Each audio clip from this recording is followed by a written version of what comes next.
আচ্ছা, তোমাদের দেখে কি এটা মনে হচ্ছে এটা নিরামিষ? তো হ্যাঁ, এটা কিন্তু আলুর দম করেছি ক্যাপসিকাম দিয়ে। তো ভিডিওটা স্কিপ না করে দেখতে থাকো, আশা করি ভালো লাগবে। সো হ্যালো এভরিওয়ান, আজ তো শনিবার, কি কি রান্না করব সেটাই শেয়ার করছি।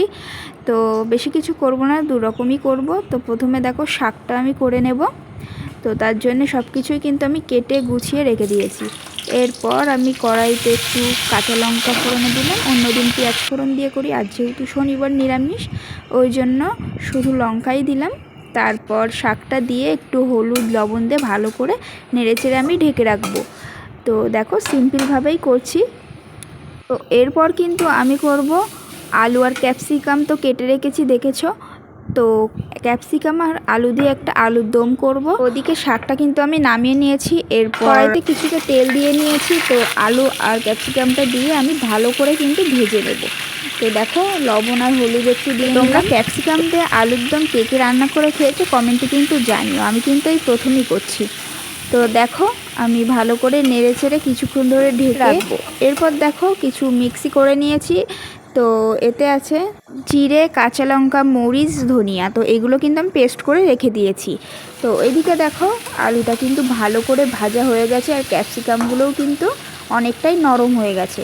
তো এরপর আমি কড়াইতে সেই পেস্টটা দিয়ে নিলাম। তো ভালো করে আমি কিছুক্ষণ কষিয়ে নেব। আর আমি কিন্তু একটু লবণ হলুদও দিয়ে নিয়েছিলাম। তো দেখো ভালো করে কিন্তু কষানোর পর তেলটাও অনেকটা ছেড়ে দিয়েছে।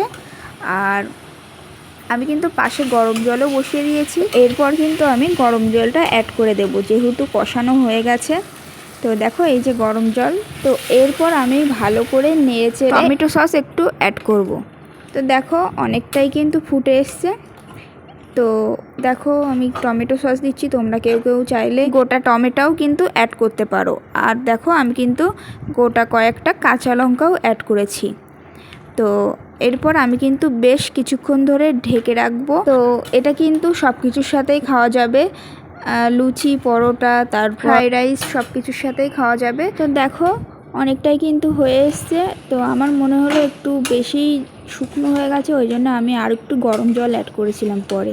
আর আমি কিন্তু এটাতে একটু হালকা চিনিও অ্যাড করেছিলাম, আর সব শেষে একটু গরম মশলা। তো দেখো কেমন হয়েছে তরকারিটা জানিও। আর আমি কিন্তু এটা পুরোটাই কাঁচা লঙ্কাতে করেছি, যেহেতু টমেটো সস দিয়েছি ওই জন্য একটু কালার হয়েছে। তো তোমরা কিন্তু বাড়িতে অবশ্যই ট্রাই করো। তো দেখতেই পাচ্ছ কতটা সুস্বাদু হয়েছে। আর এটা কিন্তু রুটির সাথে খেতে বেশ ভালোই লাগবে। তো তোমরা ফ্রাইড রাইসের সাথেও একবার ট্রাই করতে পারো। তো আমি নেক্সট টাইম আবারও বানাবো, যেদিন আমি ফ্রাইড রাইস করব। তো আজকের ভিডিওটা এই পর্যন্তই রাখছি। ভালো লাগলে অবশ্যই লাইক কমেন্ট শেয়ার করে দিও, চ্যানেলটিকে সাবস্ক্রাইব করে দিও। তো আবারও অন্য কোনো ভিডিওর সাথে দেখা হবে। আজকের মতো সবাইকে টাটা।